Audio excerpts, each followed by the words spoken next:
happened? What has transpired here at the First Bank Center here in Denver, Colorado? It wasn't just a big night of fights. It was a big night of memorable moments. Conor McGregor with us here in Denver, Colorado. Good left hand from Rockhold. Right hand right back from Mike Perry. Now 3-0 in BKFC. Could I get a face-off with Conor McGregor, man? It's an incredible setup here, incredible matchmaking, incredible storytelling. Oh, you had to come here. All these fighters that step in here are warriors, and all have my respect. And I'm into this game, yeah. We'll be into this, yeah. And we are live here in the Maverick Center here in Salt Lake City, Utah, folks. What a night. It is going to be historic indeed for BKFC 56. Whoever's the king of violence right here, this is going to be a great fight. Perry on the turn. Right hand from Mike Perry. Double check. Who's the king of violence? I am! Combat fighting in its purest form. Bare knuckle fighting in the city of angels. 80 seconds remaining. We've got the biggest announcement in the BKFC history we're about to make, so let's make that announcement. What's up, Knucklemania? The notorious Conor McGregor here. Ladies and gentlemen, the huge announcement that I have for you today. Conor McGregor, myself, and McGregor Sports and Entertainment is now an owner of Bare Knuckle Fighting Championship. Welcome to the big leagues. David Feldman, baby, we did it.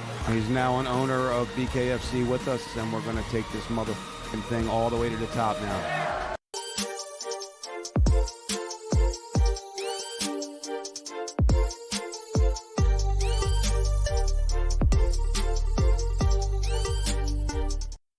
Hey, great friends, what's going on? You know what today is, right? I think everybody here knows what today is.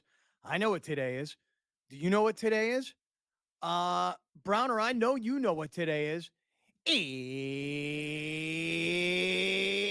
It's Friday.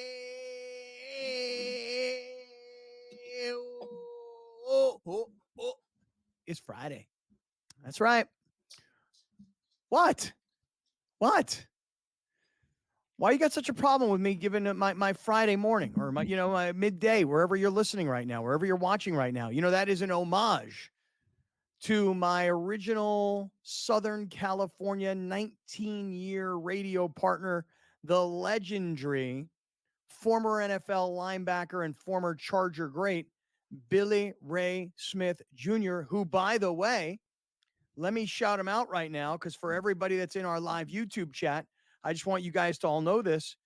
Today, well, actually tomorrow is the original Big Ol' Rascal's birthday. Tomorrow is Billy Ray's birthday. So if you're in the live YouTube chat, if you're going on to Twitter, maybe you're going on to Facebook, which, by the way, we're on live right now on Twitter. We're on Facebook right now. We're on YouTube. We're on SportsGrid TV. We're on SportsGrid Radio, channel 159 on Sirius. Tomorrow's Billy Ray's birthday. Shout out to the original Big Ol' Rascal. Happy birthday, Billy Ray. What do you think about that, Browner? First of all, I've always said this, and I will continue to say this. We should have him come on and say, "It's Friday," record it one time, get him to do it, and then we play that on Friday, as opposed to you being like, It's Friday. Okay. Do it again. Friday. What's wrong with that? I think it would be better if it came from him. Okay. Well, how about that? I think it'd be better if it came from him too. Maybe I can go back into some old tapes and find it. Not only do I want to shout out my man, Billy Ray, whose birthday is tomorrow, August 10th, but a big shout out to Jessica, who I wouldn't have known it was Jessica's birthday, but the great coach Steve Bogner, who is watching and listening every day, said, "Hey, it's my sister-in-law's 40th birthday today, and she owns this cafe in Solana Beach." For those of you that are outside of Southern California, you may not know Solana Beach, but she owns this great cafe right on Cedros. It's called Madeline's Cafe and Bakery. It's this really nice little French spot, and they've been killing it there for a bunch of years. So shout out to Coach Steve's sister. I think it's his sister. sister-in-law. Shout out Coach Steve and shout out Jessica. All right, guys. You're listening to Kaplan and Crew, where you can get your shout out. Just send them in at Kaplan and Crew, and we'll shout you out right now. Hey, shout out to Lil Rosie, whose birthday today is 5 years old, and shout out to Maria. Casey Kasem? I'm trying to get my Art LeBeau on, right. You know? Yeah, do your Art LeBeau. Right on. Old school. Shout out, wow. Shout out to Stingy. I know you're locked up right now, but I still think about you every day, boo. You know what I'm saying? Like, I love driving home. I love driving home on Sunday nights to the Art LeBeau show, dude. The Art LeBeau show, it was just like, Maria, I messed up. I promise I'll do anything to get you back, girl. Like, I love the shout outs on the Art LeBeau show. And I love starting the show off like that. Bring it. Yeah, that's cool. Yeah. Go. Yeah. If you guys need some shout outs, you can either hit us up in our live YouTube chat. In fact, you know what? That's the only place Or to do just it. text Scott directly on his phone. Yeah, the whole texting me thing has gotten completely out of control. I mean, totally, utterly out of control. Because you guys know I have this philosophy. I'll give my cell phone number to anybody. I don't care because I don't answer the phone. So for me, I can look at a call and I can decide I know this person, don't want to take the call, or not identified with a name to the number, definitely not going to take this call. But then I'll say, I'll give my number to anybody. I'm not taking that call. But you got to take that I'm call. not going to take that call. It's a tough call. Tough call. Got to make that call. Don't got to take that call, but it's a tough call. See, the thing is that then everybody who's got my number can just text me. Now, I don't have a problem with that, but I will just tell you this. Over the last couple of days, I have taken a ridiculous number of texts from great friends, from listeners, many of whom, they got all kinds of things going on. And I'm like, hey, guys, listen, love you, appreciate you. Don't have the time to be playing shrink today. Okay. Sorry about that. I got other crap going on. Sorry. All right. So, but anyway, listen, everybody, what, Alex? What are you saying? Bandwidth. Don't got it. Don't have that bandwidth. Don't got that. I got a message from a guy yesterday, a direct message up from a guy on Instagram. He said, listen, I don't expect you to get back to me because I know you don't got the bandwidth, but I'm going to see the Foo Fighters. Alex had seen the Foo Fighters down at Petco Park on Wednesday night. He's like, I'm going to see the Foo Fighters Friday night in LA. I'm going to BMO Stadium. That's where the LAFC calls home. He's like, so what time do you think I should leave San Diego on Friday to get there so I'm not stuck in traffic all day? He goes, but I know you don't have the bandwidth for it, so I don't expect you to get back to me. And then I got back to him and I was like, dude, leave by 1:00. Otherwise, you're going to have a long, slow drive. You know? That's a question that could easily be Googled. Right. And that's a question that Scott regularly would ask me. Well, here's what I do. Let me tell you what I do. Most of Scott's questions to me are Googleable. Yeah. They're what? But here's they're what? what? But they're Googleable. Googleable. Googleable. Let me tell you something right now. I use Waze, and I'll say to Waze, hey, on Friday, if I leave San Diego at 1 p.m. and I'm trying to get to BMO Stadium, how long will it take if I leave at 1 p.m.? Like, Waze actually offers you the opportunity to tell it when you want to travel. And based on all the data that it has, it'll tell you approximately this is how long it's going to take. So, I mean, people are asking me stuff like this, knowing I don't have the bandwidth for answers like that, when it's easily Wazeable. Wazeable? Wazeable. Wazeable? Yeah. If it's Googleable, it's Wazeable.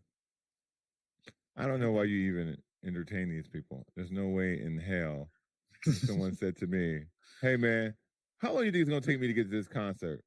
Bruh, why are you asking me? Brian, we can't even get you to answer work calls. We can't even get you to answer text messages. You don't think we know that about you already? Yeah. You ain't answering. Come on, dude. Yeah, come on. Give me a break. Come on. Hey, no, it just takes me a while to get back. I text y'all back. It's just not prompt 3 a.m. Yeah. Browner hours. That's when I'm free. Browner hours. That's when I'm free, man. Them the brown hours, as I like to call them. Yeah. I do have blackout hours. I'm sorry, Browner. I do have hours that I don't do anything for anybody. What are those hours? What are those hours? They change every day. They really do. But it just depends if I'm taking a nap during the day or not. Good luck getting a hold of me for that hour. Yeah. It's like somebody yesterday hit me up in my DMs, and this is on Instagram, and this was a gentleman who I'd never interacted with before, but he's clearly a very good listener. And the guy sent me a video of himself.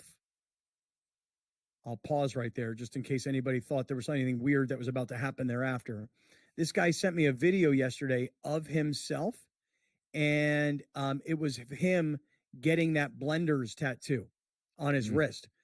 I am absolutely shocked at the number of people that are actually willing to go out and get a tattoo with a company's brand on their wrist for $2,000 worth of sunglasses.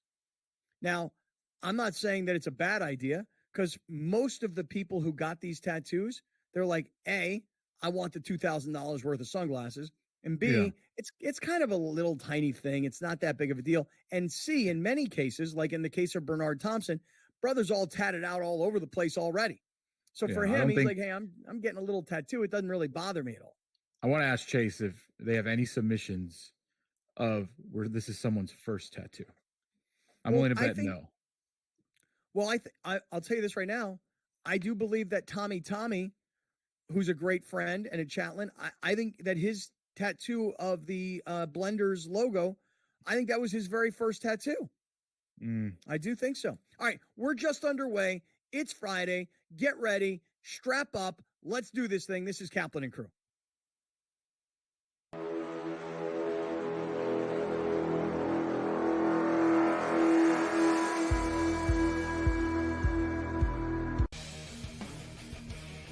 Hopefully they learned their lesson. Hey, this ain't the NBA, bro. You don't have 6 fouls, and they will check you on this stuff.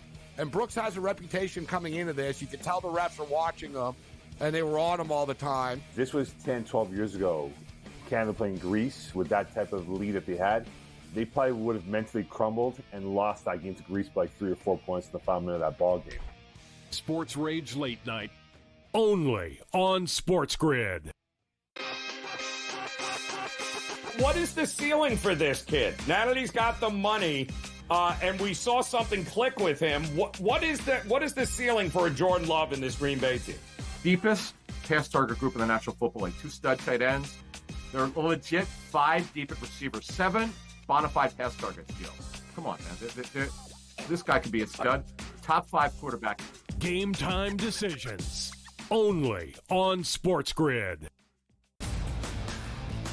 Say the under has the correct juice to the 6.5 win total for the New York Giants. It's a losing season. It's a bad season in the greater New York area. Is Brian Daboll and is Joe Shane back next year? As a Giants fan, what are you looking forward to? Absolutely nothing. You're hoping like the Yankees make a long enough run so you can forget about the Giants. The early line, only on SportsGrid. If the U.S. gets to a bad start and they're down or close, I may double down on the second quarter, because I know that that's when Steve Kerr is going to want to either A, if it's close, open it up. If they're losing, you got to get the lead, because you don't want teams like it was in South Sudan that believe that they can win.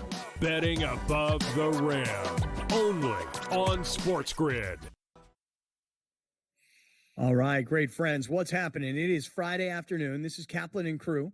We got Grande and the Brown Man, and we come to you from the 7 Mile Casino Studios, 7milecasino.com. Fellas, yesterday when we went off the air, this was at noon Pacific, 3 Eastern. We had been sitting here watching the men's 200 at the Olympics. We were getting ready to watch the USA take on Serbia in basketball at the Olympics. And we'd even been watching Australia versus USA in women's water polo at the Olympics. So that was about 24 hours ago. And Browner, you started us off yesterday just ripping into Noah Lyles after he did not win the 200. And this all happened in real time. Noah Lyles, who everybody thought was going to win, and he talked a whole lot of crap going into that race. He got done with his 200, And while the other athletes were all like walking around, hands on hips, like, okay, like I'm a little out of breath, but like I'm in world-class shape. I'm okay. Noah Lyles was on the ground, huffing and puffing. And then people had to come over, pick him up, walk him over to a bench, give him water. He's huffing and puffing. Like, what is wrong with him? Got a bronze, finished third, and within a matter of probably 10 minutes after the race, Noah Lyles and the U.S., I guess, track and field people announced that he had COVID. And Browner, you lost it yesterday, pretty much saying you don't believe that he had COVID, that was just an excuse for finishing third. Before you jump in here, Alex, why don't you show everybody what Noah Lyles said after that race? Because Browner told him, don't be telling me about no depression. Don't be telling me about no asthma. None of that. Go ahead, Yeah, Grande. first, I want to thank God for getting me through this entire Olympics. Second, I want to congratulate Tabogo and Benarik and everyone else on an amazing 200-meter final. Finally, I want to thank everyone for the supportive messages. I believe this will be the end of my 2024 Olympics. It is not the Olympics I dreamed of, but it has left me with so much joy in my heart. I hope everyone enjoyed the show. Whether you were rooting for me or against me, you have to admit you watched, didn't you? See you next time. Sincerely, your world's fastest man for the next 4 years. Mm-hmm. So this story yesterday, I think it went a little back burner only because the USA basketball team had such a hard time with Serbia. And then there's all kinds of other things happening. But all right, Water Browner, polo. you buying your man Noah Lyles and his COVID, or you still think he's lying and that he's just embarrassed that he finished third and he had to come up with an excuse? Fam, did you not see the video that I tagged us in? What he was doing pre-race, the energy that he was exuding pre-race. No, what video? Where would I see this video? No, because he waits till once we go on air to start sending us things. No, that's not what happened. Well, it is kind of what happens. It is sort of what happens. Like there's 30 seconds before we go on the air, and you're like, "Hey guys, here's some videos for today's show." No. I said this last night. I tagged us in it when I saw it. The video I sent before the show started, that was on me. But this other video I tagged us in, it's a video of him exuding a ton of energy out on the track, looking full of energy, looking charged up, looking ready to go. And then all of a sudden, that kick didn't kick in, and now he tired. Now he got to collapse. After the finish line. Come on, bruh. You lost. I didn't see the video. I didn't see the video. I don't have any clue on how to find it. That's okay. At least graciously he spoke about people who did win. He represented himself well in that text, but you choked away. I would say that there's a big, and this is where I think what Browner's trying to say. Maybe I'm wrong. And this is what I think too. There's a big difference in just getting eyes on you, which he did a really good job of. He got a lot of eyes on him. He got a lot of eyes on track and field. Like, do you remember who won the Tokyo 100 meter? That's what I thought. So he did a fantastic job of bringing attention to U.S. track and field, to himself, to the events that he was going to run in. Incredible job. But there's a big difference of getting eyes on you and what you do once those eyes are on you. Correct. And when he did, and he said it himself, he's like, this 100 meter, it's going to be close, but I think I'm going to do it. He did it. I don't care if you win by 0.000001. You won. You're the fastest man alive. But if you keep talking that trash and you keep, bringing whatever attention, whatever people, however they take it, how are you going to react to it? And he just didn't react well to it, because there's ways he Paul Pierced it yesterday. And yeah. I think that COVID impacted his race 100%. 100%. And do I think that he maybe would have won without it? I still think that. But could he have handled the whole situation, the antics, the theater, probably better? Yeah, because if you just watch the race and you're like, this dude lost, boom, I'm out of here. All you saw was a dude that was like, I finished third, I'm dying, my asthma, and then you're out. You didn't even get the whole story. He didn't come on till TV for that interview for like another 45 minutes. My question is, if they say you were diagnosed on Tuesday, if you tested positive on Tuesday and you ran on Thursday, you didn't notify the public that you got everyone's attention? This is your moment. You didn't tell people, hey guys, here's the deal. I'm suffering from COVID. but nothing's going to stop me from running this race. Huh? Well, here's another and question. Also, yesterday for you. we said how irresponsible it was. Turns out there's zero COVID protocols because Australia water polo also has COVID cases that beat the U.S. yesterday. And it's just the thing that they're like, it is what it is. Like, you don't get days off work anymore. So no one cares. It's just the flu. It's just another sickness that you can add to the diseases that we have to deal with in this world. We beat it. We beat it. U.S. track and field, the Paris Olympics, there is zero COVID protocol. Zero.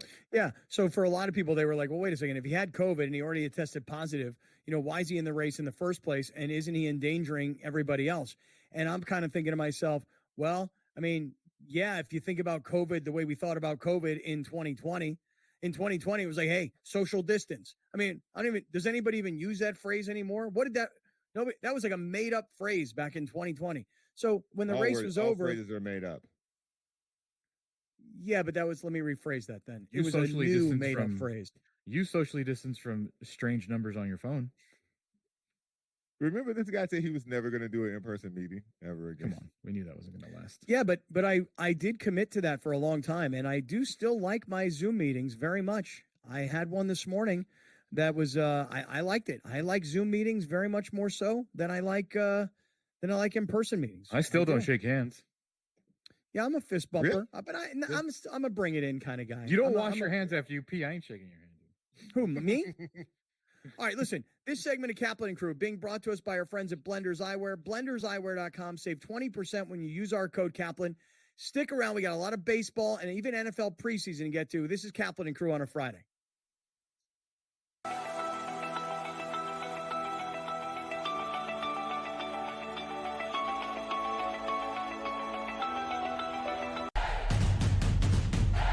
Try and set the stage for what should be a great year of NFL action. There's a handful of teams that potentially can compete for a Super Bowl championship. Confusion and uncertainty this year more than some in the past. This team looks like it's ready to make a move, but we just don't know if it's bad or good this year. J.J. McCarthy is eventually going to take over, but it's a no-lose situation for them. I mean, they suck. They were 7-10. Only on SportsGrid. Hopefully they learned their lesson. Hey, this ain't the NBA, bro. You don't have 6 fouls, and they will check you on this stuff. And Brooks has a reputation coming into this. You can tell the refs are watching him, and they were on him all the time. This was 10, 12 years ago. Canada playing Greece with that type of lead that they had. They probably would have mentally crumbled and lost that game to Greece by 3 or 4 points in the final minute of that ball game. Sports Rage Late Night. Only on SportsGrid. Say the under has the correct juice to the 6.5 win total for the New York Giants. It's a losing season. It's a bad season in the greater New York area. Is Brian Daboll and is Joe Shane back next year? As a Giants fan, what are you looking forward to? Absolutely nothing. You're hoping like the Yankees make a long enough run so you can forget about the Giants. The early line. Only on SportsGrid. The bottom of this field is a bunch of guys, quite frankly, that aren't on the tour, aren't on the DP tour, aren't on the Corn Ferry tour. You know, the top 25 or so in this field, I mean, you've got Rory, you've got Lowry, you've got Scheffler, all 4 Americans, Minwoo Lee and Jason Day. And you go to Mito Pereira and Joaquin Neiman out of Chile. So, it really is pretty deep. In-game live, prime time, only on SportsGrid. All right, great friends. Hey, Friday, it is Kaplan and Crew, Got Grande and the Brown Man. We're in the 7 Mile Casino Studios, 7milecasino.com. So we started off with the Olympics. We'll get back to the Olympics. I'm watching breakdancing. Oh, my God. Oh. What? Listen, there's a lot of sports in the Olympics that I laugh at just because they look funny. But the bar for athleticism and reaching the Olympics has been brought to a ridiculously low level, because I'm not talking about the breakdancers that are going to medal. What I saw this morning when I sent you those videos that I cannot play on the show, but I wish I could. And it looked like she was like this Australian breakdancer was just spasming on the floor, but it was breakdancing because she was like this the whole time. Well, she put her hand on her chin, like, what's that? As she was like spinning on the ground, right? That was the most embarrassing Let me look at it Olympic sport. Look at it again. Brother. It's a new low. I don't know what else to say. Like, it was bad, man. Let me present a question to y'all. Let me present a question to It everyone. was pretty bad. I just watched it again. Come And on. she is kind of she's kind of watch it again. flailing around on the ground, and then she's flipping her feet and she's kind of turning around in a circle. And then she turns around, she comes up on a knee and she puts her hand on her chin. She's like, "What's up? Yeah, that's all right. That's all right."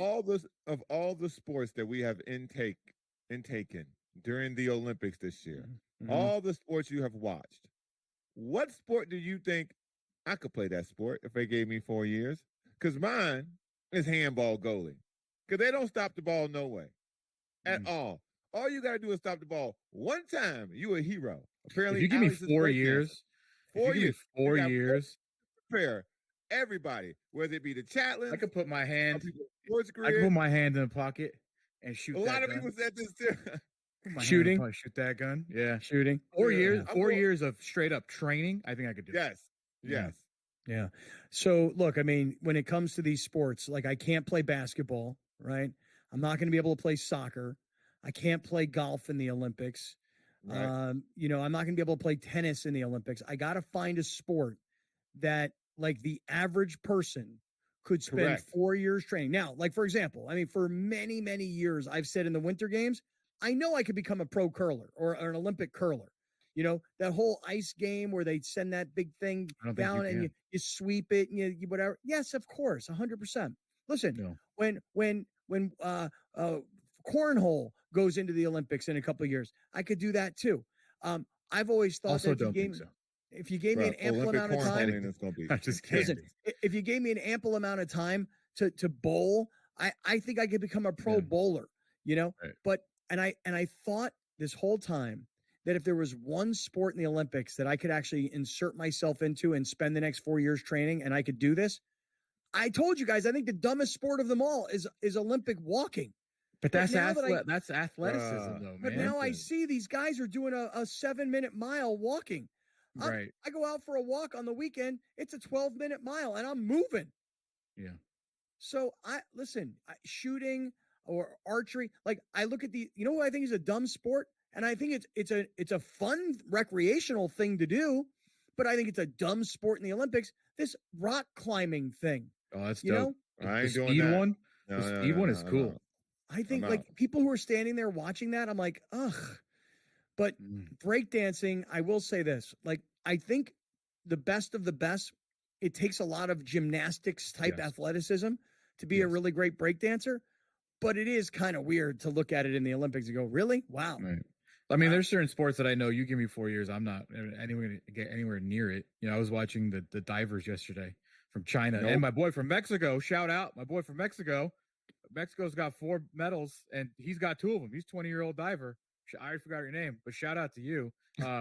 Like I can't. There's never no chance in hell could I ever do like some crazy dive like that in 4 years. But Browner, 100%, you could be a goalie in handball. You could do that tomorrow. You could do that tomorrow. Nobody stops a shot. Yeah. No one. Right. No one. No one. See, at least in water polo, at least you got to learn how to swim. And at least like Right. kick See, your I was way gonna up, say, so it looks like you're... Water polo would be great because with your height and your width, okay, you could be a great gotta do this. goalkeeper in water polo. Problem is, brother can't swim. Right. I And by the way, drowned those 2 people in the minutes chat, Tony, I see it. Breakdancing is hard. Breakdancing is athletic. Breakdancing is a very athletic thing to do.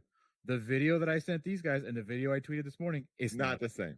And if she's there, she made it on very low merit, and she's not that athletic. Just saying. Sorry, Australia. Maybe She's an Australian white chick in the breakdancing competition. Think about this. You could easily go to Australia. You could take up residency in Australia, and you could be an Olympian for the Australian team in breakdancing because they ain't got no brothers down there. Easy. See what I'm That's saying? a layup. Layup. Ain't no problem at all. All right, listen, we're just underway. Get involved in the live YouTube chat. I'm glad you guys are watching and listening wherever you are. Stick around. We're going to go from some Olympics where we started. Let's pull right into the NL West and get ready for the weekend. This is Kaplan and Crew.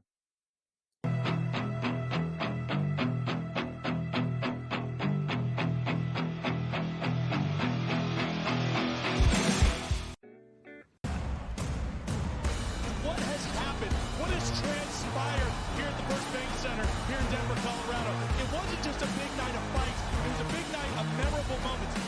Conor McGregor with us here in Denver, Colorado. Good left hand from Rockhold. Right hand right back from Mike Perry.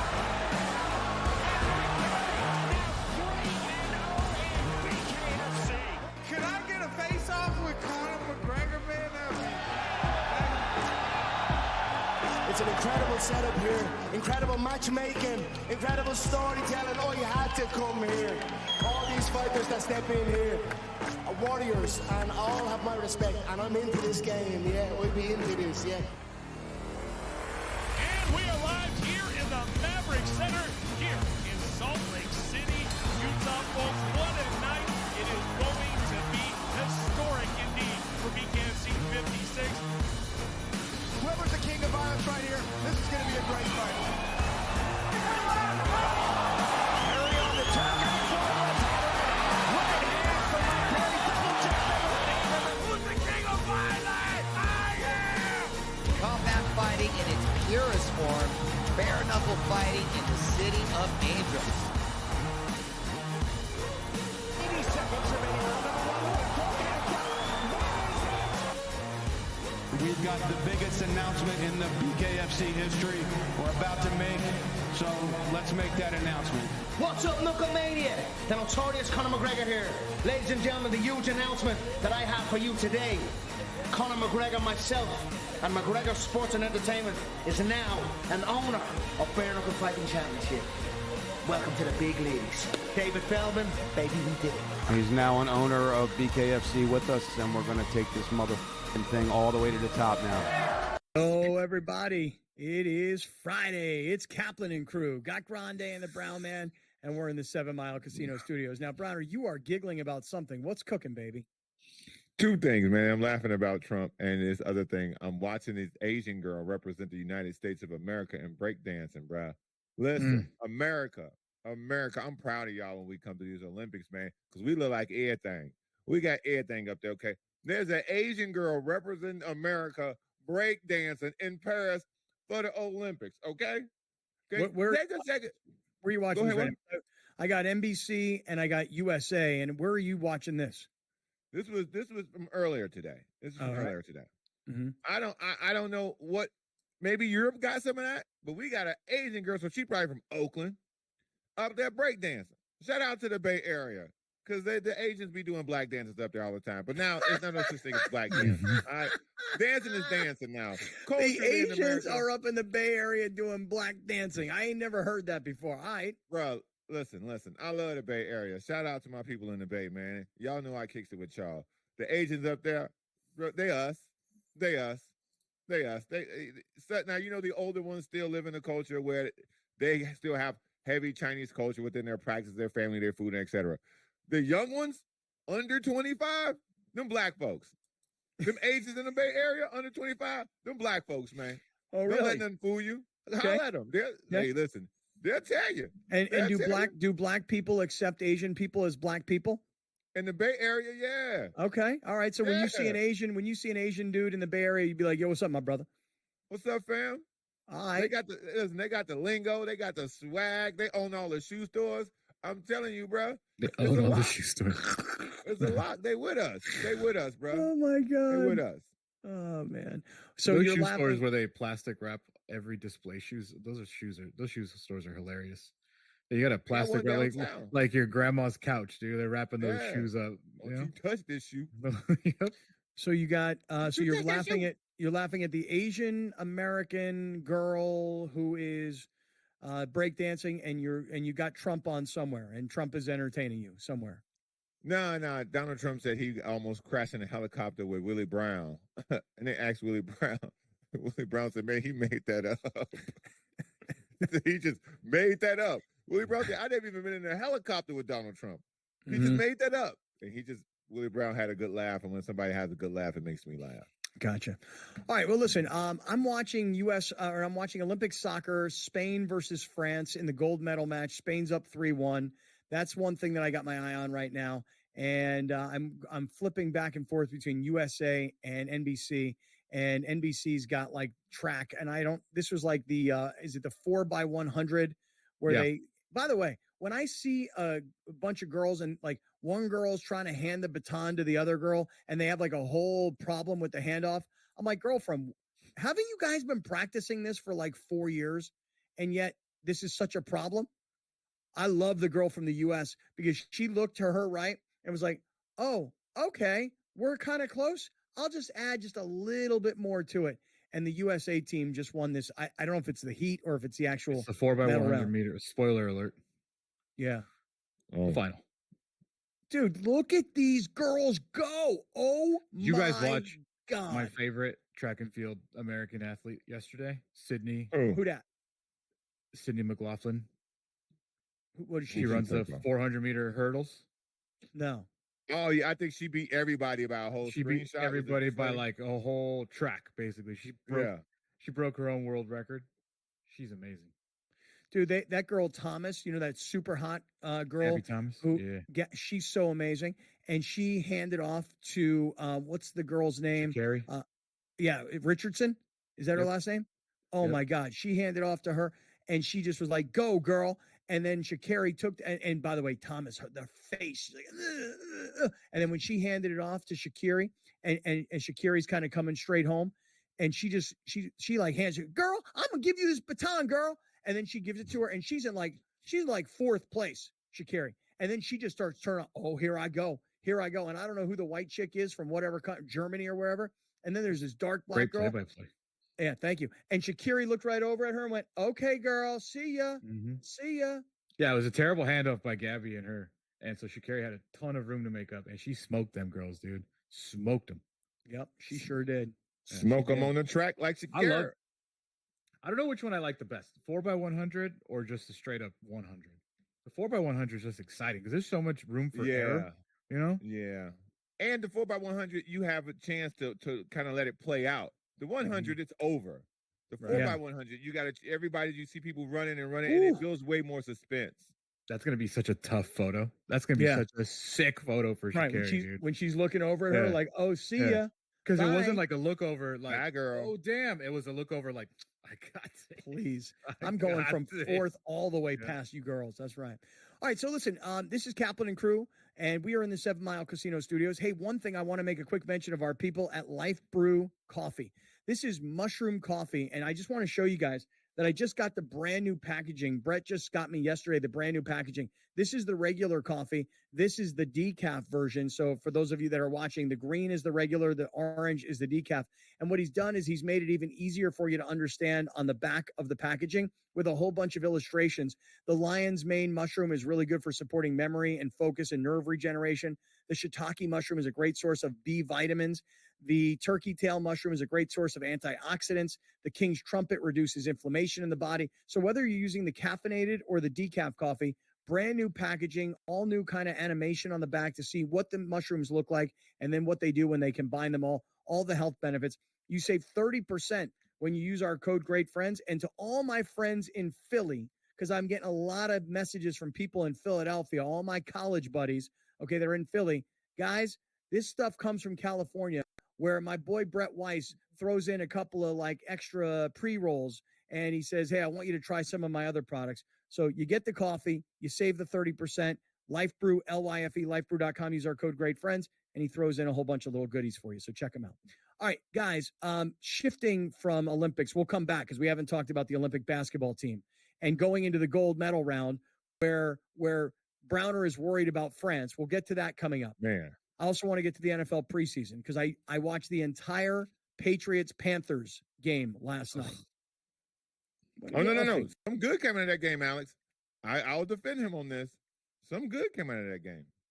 Okay, I'll get to it coming up. But let me start off with this. Today is Friday. When we get to Monday, when we get through this weekend, by the time we get to Monday, the National League West, which is really our greater interest, being here in Southern California, the National League West could be a completely different division by the time we get to Monday. Because when you look at who Arizona is playing against Philadelphia coming off of a series win against LA, and the way Arizona is playing right now, is Philly going to cool them off? Or is Arizona going to make a statement and say, hey, you know what? We can play with the best team in the National League because we were in the World Series last year and we're getting healthy and we're getting hot at the right time. So Arizona's got Philadelphia. Pittsburgh, after just being swept by the Padres, goes to L.A. And by the way, L.A. is going to run into Paul Skeens. So I don't know if L.A. is going to be able to. You should be scared is right. You should be scared. Him up last. Say that again. Ohtani took him deep hard last time. He did, but first Skeens had gotten him. What, didn't Skeens strike him out? Maybe looking. You have to go back and home run's a little more valuable than one strikeout. I understand, but I'm just saying, look, I'm just giving you a heads up here. I'm anti-Skeens now, okay? Of course I you started the Jackson Merrill 2024 Rookie of the Year this week, and now I'm all anti-Skeens. So I need him to get roughed up. Not rooting for the Dodgers, just rooting for him to get roughed up. That's all. Pittsburgh stretch. Yeah, Pittsburgh trying to get themselves or keep themselves in the wild card race at the Dodgers.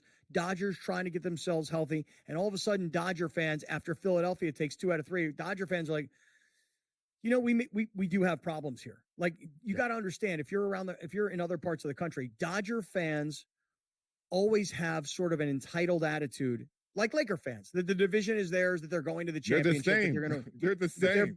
Can we talk about that when we come back? The comments that we got yesterday from Dodger fans. Oh, I know. So, and then you have the Padres who are going to the Miami Marlins. So look, Pittsburgh's a legit team. They're taking on the Dodgers. Philly's way for real. They're the best team in the National League. They're taking on Arizona. And the Padres got the easiest of it. They're going to Miami. We'll talk some more baseball. We'll get to preseason football. This is Kaplan and Crew.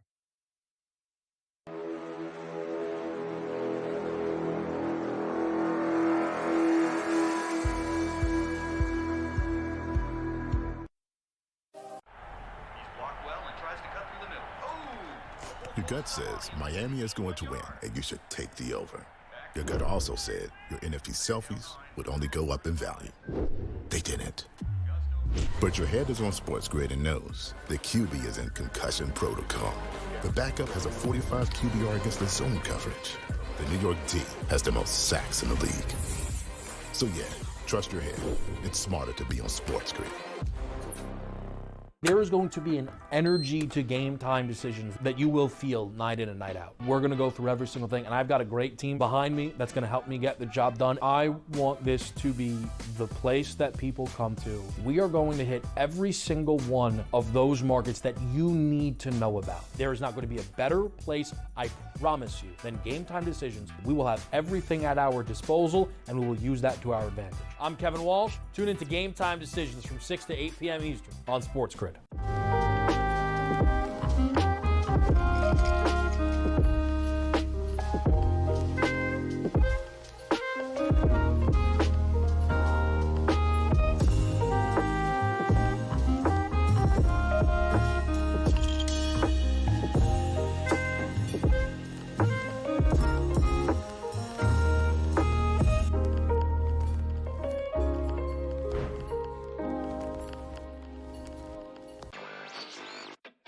It just goes to show you how special this guy is, and I can't figure out why he doesn't cut through like the Tiger Woods of the world in that kind of dominant fashion in years past. He stepped up to the tee box on the 14th hole, and he was 60-1 to win that golf tournament. You know, he was trailing by 6 shots, and he comes out on top. Newswire, only on SportsGrid. Everybody to Kaplan and Crew, and since we're live, things happen on the fly. Like your internet goes out, so that's why I'm on screen and not Scott. So that's what's going on, but it's all good. Don't worry, he'll jump in when he jumps in, and I'm sure he's texting us right now, frequently or like frantically trying to get crazy. But anyways, we're back. It's Kaplan and Crew. Things happen when you go live, and there you go. Look who's back. You know what, dude? I swear to you, I've been having the hardest time in the last 2 days with my internet in my house. And yesterday, everything worked out great on the show. But later in the day, when I was doing radio up in LA, I used this machine that's right over here for those of you that are watching. It's called a Comrex machine, and it's plugged in to, it's hardwired into my router. And dude, I couldn't keep a signal all day long. So I've been having all kinds of internet problems. Shout out, I'm looking for my guy, Avery Martinez, to come over and fix what's going on here. So I'm back. I'm here. I'm good. Shout out to my boy, Spence B., who's out in Tampa, Florida, who just texted and said he's watching in Tampa, Florida. Shout out to my boy, the little dude who's running around Philadelphia, going back and forth between Philly and the Jersey Shore. He's watching. So to everybody that's checking us out on Shout the out grid, to Lil Twinkie from Jocelyn. His name's the I little know you dude? didn't do it. We're waiting for you, big dog. We're waiting for you. Shout out to little dude for doing big things. Well, Every time we you have- guys shout out, I'm going to do a fake Art LeBeau shout out. Okay, you do it. And you should tell everybody who's listening nationally who Art LeBeau was. One of the Owner greatest of the slow Pittsburgh jam DJs of all time. And I don't know where he aired nationally, but at least here in Southern California, he would air Sunday nights from 7 p.m. to 10 p.m. And he would just play the jams, the oldies, and give shout outs in between every song. And All right. I think that we should do an Art LeBeau segment every day. Okay, I'm all in for shout outs. I think people should get Boogie, shout outs. Huh? Boogie. Yeah. I'm down. Okay. Lowrider music. All right, we were talking about how the NL West could all be different by the time Monday gets here, right? Dodgers are struggling. Philly's on fire. Philly goes to Arizona. Arizona's been on fire. Will Philly cool Arizona off? Padres and fuego like never before, and the Padres are going down to Miami. So there could be some major things that happen over the course of this weekend with the NL West. But Alex, you mentioned Dodger fans, and what happened yesterday on social when we posted. I think we posted a video where I was talking about how the Padres are now within like 2.5 games, because the Padres were up 4-0 yesterday against Pittsburgh. We were watching the game while we were on. Then Pittsburgh came flying back. Padres came back. The Padres wound up winning the game, sweeping the series. But what did Dodger fans say to us? I mean, that there's always going to be opposing fan bases. They're like, oh, what a joke you guys are, blah, blah, blah. But I would say the majority yesterday, and there was quite a few on all the platforms I put it on, the majority of Dodger fans were like, dude, take this stupid division. Like, it's done nothing for us. Like, take it. What do we want it for? You know, like they feel as if running away with this thing for the past 15 years has absolutely kept them unprepared for the postseason. And I think that Dodger fans are actually, and I think there's this arrogance. They're about to get healthy, and I think that they're fine with it. Like, if they don't win the division, they're fine with it because they've seen what, when, like to Browner's point, what has it done for them, particularly their organization, is not much at all, which I found very interesting. So don't you find that interesting that the people who are actually winning the division tells you that the division doesn't necessarily get you anything? So No, like, because every team's different. Every team is absolutely different. And I think for this fan base, this organization, a division title would mean so much more. Listen, if the Padres had won 10 in a row and haven't won a diddly squat with it, I'd be saying the same thing. But they haven't. They haven't won a division in a very, very long time. And I think it would do wonders, A, for your boy AJ Preller. He ain't going nowhere. And B, this fan base is desperate for stuff like that. A World Series is very difficult to come by. So a division Like Mark title, Loretta said yesterday. Mark Loretta said it yesterday. Mark Loretta's like, Browner, I hear what you're saying. You're making a decent point, but it would be a really nice thing to win the division and have to get guys healthy and get guys rested. And the Dodgers haven't won a bunch of World Series, even though they've been winning the division every year. But if you're the Padres and you never win the division, winning the division would be a really nice start. Yeah. Since they have extended the playoff format, I've seen too many teams get the long layoff and struggle to start. But winning the division doesn't guarantee you a bye. Top 2 guarantees you a bye. So we're talking about different things. So if you pass the Dodgers, yeah. Let me do some of my own personal The research. Brewers, last I checked, the Brewers were only like half a game behind the Dodgers right now. So winning the division doesn't guarantee you're going to get a bye. Top 2 guarantees you're going to win. I don't think the Padres are a top 2 team. I think the Dodgers have struggled enough, and the Padres and Diamondbacks are finally doing what we've been asking them to do. While the Dodgers struggle, while the Dodgers are hurt, while the Dodgers continue to stumble, they need to take advantage. And for the first time ever, the Padres are actually taking advantage. I'm not here to tell you the Padres are going to finish with the second best record in the National League, but I can tell you if the Dodgers keep fumbling the bag, the Padres have a very good opportunity of winning this division. To pass the Dodgers, you're going to have to pass the Brewers. So therefore, if you pass the Brewers and you pass the Dodgers, you're in second place and you get the layoff. Because the Dodgers, I looked at the record, the Dodgers are in second place. Yeah, but I was telling you, the Brewers are right there. You know what I mean? Like, let me I'm just not ask talking one about question. top 2. I'm talking about Can I the just ask one division. question? Let me just ask one question. I want to ask it to you. So if let's just say the Padres were ahead in the division by 2 games in the final weekend of the season, and the Dodgers were playing the Marlins, a team they should easily beat, should the Padres intentionally lose to not win the division? Wow. Of course What not. a first take question. See, now you're doing something else. See, no. Now you're doing that thing. You're doing that thing where you make stuff up that I'm trying to say that I'm not saying. No, I'm asking. It sounds to me like what you're saying is you don't want them to win the division because you consider it a disadvantage. I've never said that. Oh, but that's what it sounds like to me. I'm asking you. Well, I'm glad you're clarifying. You're clearing this up, so thank you. I've never said for them to lose on purpose. I said for them to be continuously playing good, solid baseball. And if at the end of that wins you the division, then it is what it is. Let me ask you another question. My preference is for them not to win the division because I would prefer for them to keep playing. Don't lose on purpose. Keep playing solid baseball. And if you continue to stack wins because of that, that's awesome. But if you're telling me it's a head-to-head at the end of the day and we lose a tiebreaker, which we won't because now we have the tiebreaker versus the Dodgers, at the end of the day, if they get in and we don't, they win a division, we don't, I'm going to be okay. I'm going to be okay. Wow. What are you watching, Alex? What are you watching here? No, I'm trying to listen to Browner at the same time. The U.S. Spoiler alert, spoiler alert, spoiler alert. The U.S. men's 4x100 meter relay. That first handoff. You know what? I missed the whole thing. I missed the entire thing because when my internet went out, my TV went out. All right, hold on. I'm going to have to try and check out the replay. This is Kaplan and Crew. We're in the 7 Mile Casino Studios. We want everybody to stay right where you are because we're coming right back.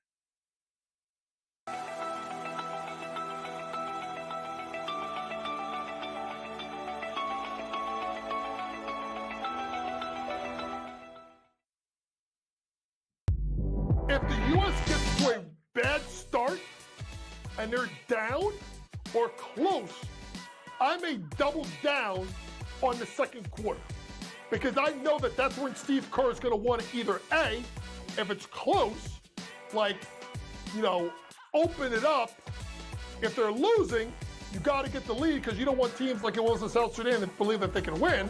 Betting above the rim, only on SportsGrid. What is the ceiling for this kid? Now that he's got the money, and we saw something click with him, what is the ceiling for a Jordan Love in this Green Bay team? Deepest pass target group in the National Football League. 2 stud tight ends. They're legit 5 deep at receiver, 7 bona fide pass targets. Come on, man. This guy could be a stud. Top 5 quarterback. Game time decisions, only on SportsGrid. It just goes to show you how special this guy is, and I can't figure out why he doesn't cut through like the Tiger Woods of the world in that kind of dominant fashion in years past. He stepped up to the tee box on the 14th hole, and he was 60-1 to win that golf tournament. He was trailing by 6 shots, and he comes out on top. Newswire, only on SportsGrid. However many units are on the line, however many people, however many cocktails, it's a perfect scorecard. And someone questioned him on one hole. He's like, well, one thing I never get wrong is the scorecard. And then we're on 13 and he's added up and he's like, this is wrong. I looked back from number 13 and I'm like, I'm missing $140 somewhere. I don't know where I'm missing it. And I'm looking back and I'm like, no, it doesn't match up on 11. And I got to track it back to number 7. Only on SportsGrid. Yo, what's up, everybody? Hey, it's Kaplan and Crew. It is a Friday. Looking forward to this weekend. Summertime is still happening. By the way, I'm surprised a lot of my daughter's friends are already leaving for their freshman year of college. And maybe I'm just underexposed because her college doesn't start until September 15th. But dude, the summer for a lot of you guys is kind of winding down. For us, the summertime here in Southern California is going to keep on going until we get to the end of the Del Mar racing season. By the way, tacos and tequila on Saturday at Del Mar. I'll see you guys there. I got a horse running in the first race, and I got a horse running in the 7th race. So I'll be at Del Mar all day Saturday if anybody wants to stop by and say what's up. Speaking of that, Browner, you got to tell us before we get back to the Olympic basketball team, NFL preseason football, and even more baseball stuff. Browner, you got to tell us about your little field trip yesterday down to visit our friends at the Gas Lamp Tavern. How'd that go? Ooh, listen. Great friends, chat lands, and everything in between. We got a landing spot, y'all, and we got a corner lot. We have so many options available to us to what we can do now, whether it be Gas Lap Tavern or whether it be Paddock on the 5th or whether it be Revel. We've got a lot of things cooking. And we're going to deliver for y'all. The food was fantastic. I had a brisket grilled cheese, okay? When I tell y'all that thing melted in your mouth, boy. Y'all know I don't even talk like that. That thing was so good, boy. That thing was so good, man. It was so good. I absolutely enjoyed meeting the entire staff. It's a family-run business. His wife is there. She's involved as well. So what do you got? You got Rick. Is Rick's wife Estella? Yes. Okay, got it. By the way, real quick, Alex, are you watching this Spain game right now that I'm watching? I'm trying to see. So they just tied this thing up at 3-3, didn't they? I'm watching the soccer gold medal. Yeah, in extra time. So or stoppage time, excuse me. So yeah. I don't know. I missed the penalty. It was a little home cooking for France, or was that a legit penalty? I don't know. I didn't see the penalty either. I just saw that it was a 3-2 game. Oh, here we go. All right, yeah, we're going to take a look here at the penalty. We're going to see what happens here. Oh, I don't know about that. I don't know. And that, by the way, that's what's got a lot of people worried about the U.S. versus France in basketball. Not Wemby. It's the home cooking that's got everybody worried. You know what I'm worried about? Tell me. Those egotistical maniacs like just trying to skate through again. No, what the hell was that yesterday? That was that yesterday. It took a little poop talking for them to wake up. My goodness. Basketball guys. Okay, gotcha. Serbia played the game of their life. That's the best game as that team constructed will ever play together, ever. And it wasn't enough. So it's heartbreaking because you could tell when U.S. took the lead back, that game was over when Steph Curry bounced that three in. I don't know about you guys. Even with Serbia leading by 17 points, I was waiting for the U.S. to come back and win. And I feel like Serbia was like, wait a second, what's going on here? We're up 17 points. We're up by this many points with this many seconds left in the end of the third quarter. Aren't they planning on coming back and beating us? Because we're kind of planning on them coming back and beating us. And that's what happened. Choke job by Serbia. It was a choke job by Serbia. Well, hold on. Let us get deeper into that in 1 second. But Browner, finish telling us about what happened yesterday down in the Gas Lamp Tavern, because I saw videos of you and Rick, the owner, and I know that up on is it the third floor, which is Paddock on 5th, which is where you can do off-track betting. So you can bet Saratoga, you can bet Del Mar, you can bet every track in between. And he's got all the video monitors up. And by the way, he's got the show on live right now in the bars all throughout in downtown San Diego. So tell us what happened. No, also you can bet in Australia as well. So this is a good look. You can't play the audio from here because there's cursing in it. Because I was just out here. I was living. I was drinking. I was eating food. I was having a good time. So I was being liquid, being casual me. But don't mind the height difference either. This place. Are you abnormally tall, or is Rick like a little peanut? I mean, he looks like he's a pretty good-looking guy. No, I'm too tall for people. I'm too tall for regular people.